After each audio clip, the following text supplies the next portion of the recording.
अकोट केंद्रावर कापसाची खरेदी सुरू आहे। खुल्या बाजारात कापसाचे दर कमी असल्याने शेतकरी सीसीआयच्या खरेदीत कापूस देत आहेत। 4 जून पासून शेतकऱ्यांचे पैसे मिळालेले नाही, त्यापूर्वी काही शेतकऱ्यांचे कपासाचे पैसे बाकी आहेत। सध्या पेरणीचा हंगाम सुरू असल्याने शेतकऱ्यांना पैशाची गरज भासत आहे। कापसाचे पैसे मिळण्यास उशीर लागत आहे व काही शेतकऱ्यांचे पैसे तांत्रिक अडचणीमुळे अडकलेले आहेत। यांच्या तक्रारी शेतकरी संघटना अकोट तालुका महिला आघाडी प्रमिला भारसाखडे यांच्याकडे येत होत्या। याला अनुसरून महिला आघाडीने अकोट केंद्राचे प्रभारी असलेले बेरावाजीचे ऑफिस गाठले। शेतकऱ्यांचे कापसाचे पैसे लवकर द्यावे, काही कारणावस्तव किंवा तांत्रिक अडचणीमुळे जे कापसाचे पैसे बाकी आहेत ते त्यांच्या बँक खात्यात जमा करण्यात यावे अशी मागणी अकोट तालुका शेतकरी संघटना महिला आघाडी प्रमिला भारसाखडे सीसीआय अकोट केंद्राचे प्रभारी बेरावाजीकडे केली। सीसीआयच्या ऑफिसवर महिला शेतकऱ्यांना येण्याची वेळ येऊ नये याची दक्षता कर्मचाऱ्यांनी घ्यावी, यावर संवाद साधला।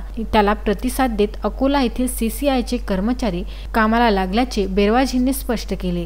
त्यांना सावकाराच्याकडे जाण्याची गरज भासली नाही पाहिजे, यासाठी त्यांनी शेतकऱ्याचे पैसे लवकरात लवकर त्यांच्या खात्यावर जमा करा। महिला आघाडीला त्यांच्या ऑफिसमध्ये जाण्याची गरज भासली नाही पाहिजे। पेरणीचा हंगाम चालू आहे आणि शेतकऱ्यांना पैशाची गरज भासत आहे आणि शेतकऱ्यांनी सीसीआयला कापूस दिलेला आहे, परंतु त्यांना अजून त्याचे पैसे मिळाले नाही।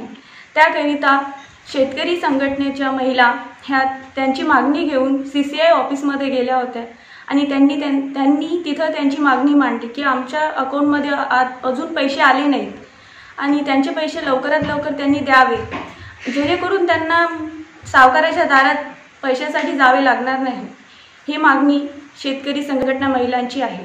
यावेळी मंजुषा घिरे, मुक्ता भारसाखडे, प्रिया देऊळकर, किरण कौटकार, रेणुका भारसाखडे आदी उपस्थित होत्या। गुरुदेव स्मोरे, विदर्भ न्यूज, तेल्हारा।